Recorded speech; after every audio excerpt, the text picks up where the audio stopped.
Bonjour, c'est Thibault Lambert et vous écoutez Code Source, le podcast d'actualité du Parisien. Gilles Détor, le maire d'Agde dans l'Hérault depuis 23 ans, dort en prison depuis la mi-mars. Il est soupçonné de corruption au profit d'une certaine Sophia, une guérisseuse, voyante et médium de 44 ans qui admet avoir escroqué l'élu grâce à de nombreux appels anonymes dans lesquels elle se faisait passer pour un être mystique, le saint protecteur de la ville, pour obtenir de nombreux avantages en nature. Cet épisode de Code Source est raconté par Louise Colcombet, journaliste au service police-justice du Parisien.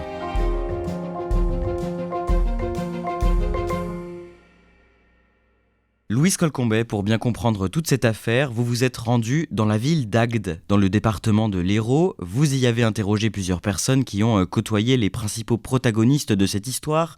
On va y revenir, mais d'abord, décrivez-nous cette ville, Agde. Agde est surtout connue pour le Cap d'Agde, la partie la plus au sud de la ville. C'est une cité balnéaire évidemment qui est très connue pour son camp naturiste, qui est en fait quasiment un village dans le village, avec une barrière, un péage, qui d'ailleurs génère beaucoup d'argent. Agde, il y a 30 000 habitants l'hiver et on peut compter jusqu'à 300 000 l'été. Donc c'est vraiment une grosse cité balnéaire. Depuis 23 ans, Agde est administré par le maire Gilles Détor. Présentez-nous cet homme. Gilles Détor, il a 55 ans. C'est quelqu'un qui a fait des études brillantes, qui a eu un bac C, mention très bien, qui a fait des études de droit et qui est devenu commissaire de police. Et il s'est spécialisé dans les renseignements généraux. Il était affecté à Lyon. Et en 1997, son père, qui était adjoint à l'urbanisme à Agde, qui était un peu pressenti pour devenir maire, son père décède brutalement. Et à ce moment-là, les amis de son père lui soufflent l'idée, en tout cas le poussent à venir et à se présenter. Et il va, en 2001, conquérir la mairie d'Agde et en quelque sorte accomplir le destin de son père. Et c'est un maire apprécié dans la ville ? Oui, alors c'est un baron local, il est aussi président de la communauté d'agglomération Hérault-Méditerranée, donc il a beaucoup de pouvoir localement. Il peut être décrié sur sa gestion et son mode de fonctionnement peut-être parfois un peu autoritaire, mais c'est quelqu'un qui est respecté, en tout cas quelqu'un qui a la tête sur les épaules. Cette année, le jeudi 14 mars, ce maire, Gilles Détor, est mis en examen et placé en détention provisoire. De quoi est-il soupçonné en résumé ? Alors on parle de prise illégale d'intérêt et corruption. En réalité, il aurait fait financer notamment des travaux au profit d'une voyante en faisant appel à des entreprises proches de la mairie, en leur demandant de travailler gratuitement pour des travaux dans la villa de cette femme. Et il est soupçonné d'avoir financé par exemple des billets de train ou d'avoir prêté des voitures de la ville à des fins privées, donc toujours pour cette Sophia. Qui est cette Sophia en quelques mots ? Alors Sophia, c'est une femme de 44 ans qui a 6 enfants, qui est originaire d'Alsace et elle est établie depuis 15 ans à Agde où elle est guérisseuse, médium, voyante. Elle a une très belle clientèle. Quelqu'un m'avait dit, vous ne rencontrerez personne qui ne la connaît pas. C'est presque vrai. Dans sa patientèle, elle va avoir des architectes, des policiers, des gendarmes, paraît-il des avocats, des métiers cadre sup et puis aussi des gens comme vous et moi, avec une renommée qui s'étend dans tout le département jusqu'à Montpellier. Il y a 3 à 6 mois d'attente pour pouvoir la consulter. Décrivez-nous cette femme, à quoi est-ce qu'elle ressemble ? Alors c'est une belle femme, en tout cas plantureuse, brune, avec des longs cheveux, quelqu'un qui a beaucoup d'aura. Il y a quelque chose autour d'elle, on m'a dit que quand elle rentre dans une pièce, il se passe quelque chose. C'est quelqu'un qui ne laisse pas indifférent. Est-ce qu'on sait comment Sophia et le maire d'Agde, Gilles Détor, se sont rencontrés ? Oui, c'est un policier qui a fait rencontrer Sophia et Gilles Détor, encore une fois sur recommandation, notamment pour son don de médium, c'est-à-dire communication avec les défunts. Et Gilles Détor, il est depuis la mort de son père un peu intéressé par ces choses-là, un peu ésotériques, il lit des livres, il croit à des petits signes. Et donc la rencontre se fait et il est très impressionné par ces dons. Donc ça se situe autour de 2020, donc il y a 4 ans. Et donc, après cette première rencontre, ils se lient rapidement d'amitié. Oui, Gilles Détor est complètement fasciné, subjugué même par cette femme qui donc lui permet de rentrer en communication avec son père défunt. Il la trouve formidable, il la présente à plein de gens, il lui fait accéder à ce qu'elle a appelé un monde de paillettes. Il y a un lien très fort qui se noue. Voilà, il la considère quasiment comme sa fille. Et donc, il lui fait des cadeaux. Il fait en sorte qu'elle puisse avoir donc la cuisine de ses rêves, une véranda dans laquelle elle va installer son bureau pour recevoir ses clients. Ce qui est reproché dans tous ces cadeaux, c'est qu'en fait, ni Sofia ni le maire ne payent quoi que ce soit. En fait, le maire fait appel à son carnet d'adresses, demande à des entreprises du coin avec qui il est lié de bien vouloir faire ces cadeaux, qui vont être maquillés ensuite dans les comptes par des fausses factures. Et on a notamment l'exemple d'une entreprise qui a dit « Bon, je suis d'accord pour financer telle chose, mais par contre, je baisse d'autant la subvention pour le club de foot de la commune. » Donc il y a aussi un impact, un préjudice pour les habitants d'Agde. Ce maire, Gilles Détor, fait aussi beaucoup pour les 6 enfants de Sofia. Oui, il y a aussi les frais de scolarité de 2 des 6 enfants qui sont scolarisés dans un établissement privé du coin. Alors, on ne sait pas exactement comment l'arrangement a eu lieu. Est-ce que le maire a demandé de faire un geste ? En tout cas, Sofia ne paye quasiment aucun frais de scolarité pour ses enfants. Et puis les 2 autres, qui sont scolarisés, eux, à 1 heure de route dans un autre établissement privé, quand elle a des soucis, c'est régulièrement le chauffeur privé du maire qui fait l'aller-retour, toujours sur des fonds publics finalement. En parallèle, Sofia voit défiler une clientèle huppée depuis qu'elle côtoie ce maire. Elle prétend faire quoi exactement ? Alors, elle a plusieurs cordes à son arc, si je puis dire. Il y a les dons de voyance, donc avec le tarot, elle peut vous lire l'avenir. Et elle se dit aussi guérisseuse. Mais son grand don, celui pour lequel elle est très consultée, c'est la médiumnité, c'est-à-dire la capacité à pouvoir vous faire converser avec des défunts. Et donc, quand vous êtes dans la pièce avec elle, elle cite des noms. Et quand vous dites « oui, je connais », elle s'arrête et là, elle vous donne tout un tas de détails, mais des détails troublants. On m'a raconté, moi, des séances entières. J'ai quelqu'un qui avait listé tout ce qu'elle lui avait dit avec des exemples fous. Par exemple, le surnom dont était affublé son demi-frère quand ils étaient petits, le métier de son arrière-grand-père, le lieu où il a dispersé seul les cendres de son meilleur ami et le fait même qu'il ait ce jour-là dans sa poche gauche de son manteau le fameux couteau qu'il avait récupéré de son ami et qui est un cadeau. Donc c'est assez troublant, effectivement.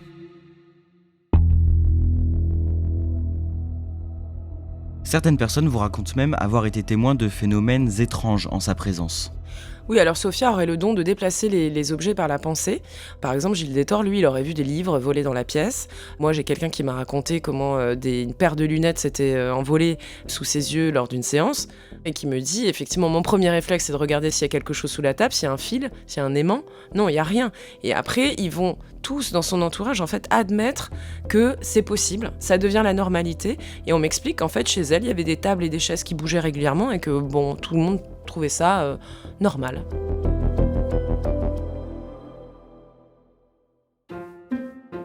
À l'été 2023, le samedi 28 août, la médium Sofia célèbre son 3e mariage et c'est le maire Gilles Détor en personne qui l'a conduit jusqu'à l'hôtel lors d'une cérémonie de noces fastueuse. Oui, alors ça se passe dans un très beau domaine près de Béziers, avec château, une scénographie un peu à l'américaine, avec un hôtel, avec d'ailleurs une grande structure, avec des ailes d'ange en plumes et en rose blanche, des chaises alignées, avec au milieu une grande langue, un immense tapis immaculé sur lequel elle va entamer sa marche pour aller jusqu'à l'hôtel. Il y a énormément d'invités, on parle de 220 invités pour cette noce. Il y a un beau repas, un buffet, une pièce montée, lâcher de colombes, enfin voilà, c'est assez grandiose. Ce mariage, est-ce qu'on sait combien il a coûté ? Alors oui, parce qu'il est au cœur des investigations. Il aurait lui aussi été financé par du mécénat, je mets de gros guillemets autour de ce mot. On pense qu'il a coûté 80 000 €. Pour l'anecdote, le domaine lui-même, la location valait 10 000 € et le maire a intercédé en faveur de Sofia pour lui avoir une ristourne à 8 000. Il allait jusque-là pour lui obtenir des avantages en fait. En garde à vue, comment se défend le maire face à tous ces soupçons ? Alors le maire tombe un peu des nues. Il est en tout cas assez clair sur le fait que pour lui, il n'y a pas ou très peu d'argent public qui a été dépensé. Et surtout, c'est là où cette histoire prend un tour complètement rocambolesque. Il explique avoir agi pour le bien de Sofia parce qu'une voix qu'il attribue à l'archange Michel, c'est l'archange protecteur de la ville d'Agde, une voix donc qui l'appelait par téléphone en numéro masqué, lui aurait dit de prendre soin de Sofia et d'accéder à tous ses désirs, ce qu'il aurait fait tout naturellement. Et donc c'est cette mystérieuse voix qui l'aurait incité à intercéder auprès des agents municipaux, des entreprises, pour faire tous ces cadeaux à Sofia ? Eh ben oui, aussi incroyable que ça puisse paraître, c'est effectivement ce qui s'est passé. Pour lui, cette voix était celle d'un être surnaturel, une voix qui par ailleurs demandait à se faire appeler papa, et donc ça pouvait aller très loin parce que la voix dernièrement avait envie de faire modifier le plan local d'urbanisme. On a un panel de demandes assez folles qui ont pour la plupart abouti. Est-ce que les enquêteurs arrivent à identifier cette fameuse voix qui appelle en numéro masqué sur son téléphone ? Oui, cette voix, il leur suffit de faire les analyses des factures téléphoniques pour comprendre que tous ces appels proviennent du téléphone de Sophia elle-même. Et d'ailleurs, cette conviction va être renforcée par des écoutes téléphoniques, puisqu'à partir de janvier et le démarrage de l'enquête, on va avoir des centaines et des centaines d'heures d'écoute, où une fois c'est Sophia qui appelle, et la fois d'après, c'est la voix. Donc les appels proviennent du même téléphone. Est-ce que pour autant on reconnaît Sophia en train de faire la voix ? Alors pas du tout, c'est là où c'est extraordinaire, c'est que la façon dont moi on me décrit la voix, c'est qu'on me dit jamais vous ne penseriez que cette voix puisse sortir du corps d'une femme. C'est une voix extrêmement rauque, caverneuse, presque surnaturelle, on a l'impression qu'elle sort d'outre-tombe, mais en aucun cas on peut deviner que c'est Sophia ou une femme qui puisse produire un son pareil en fait. Ce maire, Gilles Détord, il est souvent en contact avec cette voix ? En regardant les factures téléphoniques de Sophia et du maire, les enquêteurs se sont rendus compte que pour l'année 2023, ils avaient été en contact à 3375 reprises. Ça fait une moyenne de 10 par jour, c'est énorme. Mais le maire, lui, quand on lui dit ça, en garde à vue, il explique qu'il n'a pas du tout parlé autant à Sophia. Mais pourquoi ? Parce qu'en fait, c'est principalement à la voix qu'il parlait. Donc c'est dire l'importance qu'avait pris cette voix dans sa vie. Sophia est elle aussi interpellée et pendant sa garde à vue, elle passe rapidement aux aveux. Oui, elle reconnaît très vite qu'elle a escroqué le maire en lui faisant croire à cette voix, à cet être surnaturel. Et elle explique comment elle a pu berner tout le monde. C'est qu'elle a ce don de produire cette voix qu'elle a toujours cachée à tout le monde, y compris à ses enfants, ses différents maris. Elle est ventriloque. C'est-à-dire que la première fois que le maire entend cette voix, il a Sophia en face d'elle. La voix provient d'elle, mais ses lèvres ne bougent pas. Il est persuadé que la voix provient des murs, en fait. Et elle va réussir à faire ça de façon très naturelle. Le propre avocat de Gilles Détord m'a dit que c'était impressionnant. Et pour le prouver, Sophia va même reproduire cette voix devant les enquêteurs. Oui, ils vont lui demander de faire une démonstration qu'ils vont filmer avec un portable. Et cette vidéo, en fait, va être transmise aux enquêteurs qui s'occupent de la garde à vue de Gilles Détord, qui est donc dans un autre lieu, pour lui montrer que c'est bien elle qui produit la voix, parce qu'il n'y croyait pas. On est au 2e jour de garde à vue, et lui, il est encore persuadé que cette voix existe, que cet être surnaturel lui parle. Et donc là, il réalise toute la supercherie, et il tombe de l'armoire, quoi. Louise Colcombet, d'après les premiers éléments de l'enquête et les témoins que vous avez rencontrés, le maire n'aurait pas été la seule victime à recevoir les appels de cette mystérieuse voix. Il y a une vingtaine de personnes, à l'heure où on se parle, qui auraient reçu des appels de la voix. Par exemple, sa belle-famille, elle a pu se mêler de régler les derniers détails de son divorce, semer le trouble en colportant des rumeurs, des choses comme ça. Par exemple, à l'un de ses proches, la voix lui a dit qu'il était la réincarnation de Victor Hugo. Louise Colcombet, vous avez aussi pu parler à une ancienne amie de Sophia qui l'a connue pendant l'adolescence. Qu'est-ce qu'elle vous dit sur elle ? Tout d'abord, à l'époque, elle s'appelait pas Sophia, elle s'appelait Sophie. Et ce qu'elle m'en dit, c'est que c'est quelqu'un d'assez extraordinaire dans le sens où elle ne laisse personne indifférent. Elle est très maligne, elle est très séductrice, très rigolote. Avec elle, on s'ennuie jamais. Et donc, elle a ce don d'arriver à toujours un peu obtenir ce qu'elle veut ou à amadouer les profs. Quand elle avait des mauvaises notes, les profs avaient tendance à pas trop la saquer, entre guillemets, parce qu'elle était sympathique, etc. Et puis, elle a aussi ce passé lourd, c'est-à-dire que c'est une jeune fille qui a été placée très jeune dans une famille d'accueil, qui a été placée à la DAS dès la pouponnière. Et c'est aussi quelqu'un qui, depuis toujours, sait s'arranger un petit peu avec la vérité. C'est-à-dire qu'elle arrive elle exagère un peu les choses, mais elle a un don de sociabilité incroyable. C'est-à-dire qu'elle va dans une soirée avec 2 personnes, elle revient avec 10 amis. Voilà, c'est quelqu'un qui arrive toujours là où elle veut aller, très déterminée. Qu'est-ce qu'on sait de son parcours ensuite, après l'adolescence ? Ceux qui étaient à Agde se sont imaginés tout un tas de choses, puisqu'elle leur avait dit, photo de promo à l'appui, qu'elle avait été policière, qu'elle avait même travaillé pour les services secrets, qu'elle avait été brancardière à l'hôpital ou agent administratif à l'hôpital, ça dépendait des versions. En réalité, Sofia a un CAP en sécurité incendie. Elle a exercé comme agent de sécurité. Et puis, elle a tenté les concours gendarmerie, elle a échoué, policier, elle a réussi, mais elle s'est fait renvoyer pour des raisons un peu obscures, mais au bout de 2 semaines d'école. Donc, elle raconte à tout le monde qu'elle a été policier, c'est pas vrai. Ensuite, elle a eu un premier mari, 4 enfants, et puis ils ont été ruinés par un projet. Ils voulaient monter un projet de garage automobile, ils ont été ruinés. Et donc, il y a 15 ans, ils sont partis à Agde pour s'installer avec leurs enfants.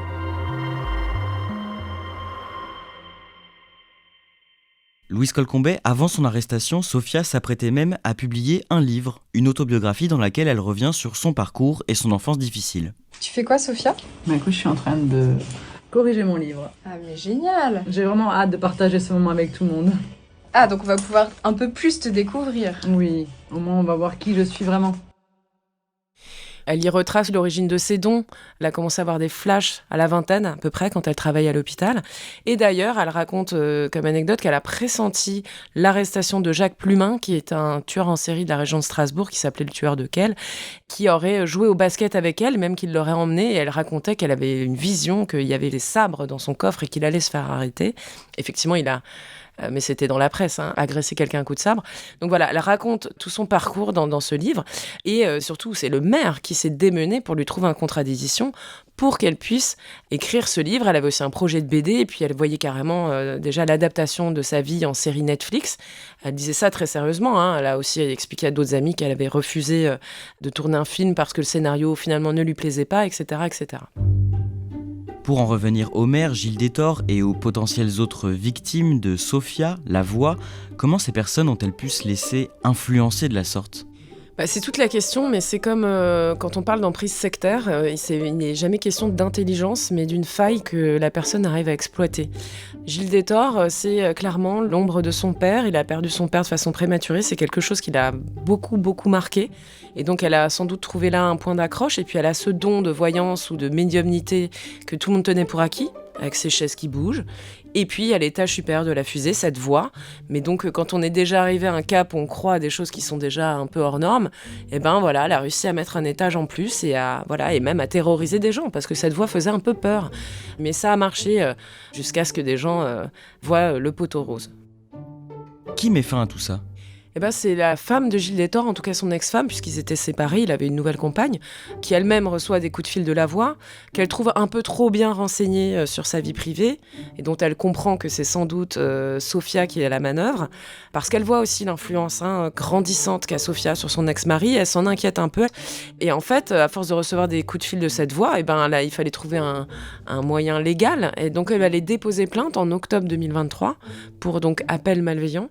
Elle va être suivie donc d'autres témoignages qui alertent sur des choses anormales qui se déroulent en mairie et sur le fait que Gilles Détord est sans doute quand même sous l'emprise, en tout cas sous l'influence de cette femme.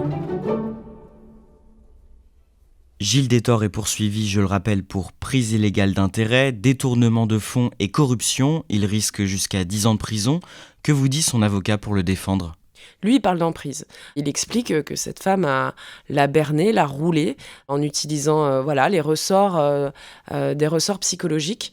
Il explique aussi que les sommes publiques dont on parle sont dérisoires, 3 billets de train, des choses qui vont monter à peut-être 600 € et que par ailleurs, il faudra quand même démontrer que le maire a réellement insisté auprès de ces entrepreneurs qui eux-mêmes disent qu'ils ont été harcelés pour le faire, mais ça, c'est leur parole. Et puis, ils avaient aussi, eux, intérêt à être bien avec le maire, puisque c'est une personne très influente, c'est un baron local qui est là depuis 20 ans. Donc il y a encore des choses qui sont floues dans cette affaire. Il y a quand même 3 autres personnes, donc des entrepreneurs du coin qui sont mis en examen pour ces montages financiers présumés frauduleux. En tout cas, le maire, lui, a priori, il ne s'est pas enrichi dans cette histoire. Non, parce qu'il a fait des cadeaux lui-même, en partie. Il avait payé la moitié de la note du restaurant le soir où elle fête son anniversaire, par exemple. Sofia, elle on a retrouvé en perquisition énormément d'argent liquide chez elle, parce qu'accessoirement, elle ne déclarait pas tout. Le maire, lui, il a 2 prêts à la consommation, il n'a pas de fortune personnelle. Et finalement, Maître Jean-Marc Darrigade, son avocat, me dit en plaisantant à moitié que finalement, on n'arrive pas à un enrichissement personnel, mais à un appauvrissement personnel dans cette histoire. Sophia est quant à elle poursuivie pour escroquerie aux dépens du maire et travail dissimulé. Elle est comme son époux et comme le maire placée en détention provisoire. Elle encourt jusqu'à 5 ans de prison. Comment elle se défend ? Sophia a l'honnêteté d'avoir tout reconnu en garde à vue immédiatement. Elle s'est pas fait prier pour expliquer qu'effectivement elle avait escroqué le maire. Mais après, il y a des ressorts aussi intimes chez elle qu'il faut essayer de comprendre. C'est qu'elle dit qu'elle a été prise à son propre jeu, qu'elle n'avait plus à revenir en arrière. Parce qu'en fait, elle avait aussi effectivement un intérêt matériel à faire tout ce qu'elle faisait, mais aussi affectif. C'est-à-dire c'est quelqu'un qui est en insécurité depuis qu'elle est toute petite, puisqu'elle a été confiée à la DAS très jeune. On suppose des violences, et des violences y compris sexuelles de la part de son père, des choses assez affreuses, qui l'ont mise dans une position où elle a toujours eu besoin, depuis toute petite, d'être aimée, d'être admirée, de cumuler les amis, les habits, les choses matérielles pour combler une espèce de faille affective. Finalement, ce qu'elle explique, c'est qu'elle a eu besoin de se remplir d'affection et que cette voix lui donnait ce pouvoir-là aussi. Il y a une histoire de pouvoir aussi dans cette histoire. Et elle n'a pas réussi à arrêter. C'était quelque part trop facile, comme si quelqu'un avait trouvé la martingale au casino et puis que l'argent tombe et puis il faut arrêter parce que vous savez que vous allez être découvert, mais vous pouvez pas vous en empêcher. C'est exactement ce qui s'est produit avec elle. Louise Colcombet, cette enquête est encore loin d'être terminée ? Alors là, les policiers, oui, vont éplucher encore tous les comptes de la mairie, puisque il faut essayer de retrouver qui a éventuellement maquillé quoi dans les comptes. C'est assez tentaculaire. Et puis, comme ils se connaissent depuis 4 ans, là, on est sur des choses qui sont reprochées, qui remontent à quelques mois, mais il n'est pas exclu que d'autres cadeaux aient eu lieu plus tôt. Il y a peut-être d'autres personnes aussi qui vont déposer plainte. Et donc, tout ce beau monde est en train de se réveiller et de se dire que il y a une escroquerie. Donc, elle-même pourrait avoir d'autres ennuis avec d'autres personnes qui pourraient déposer plainte contre elle.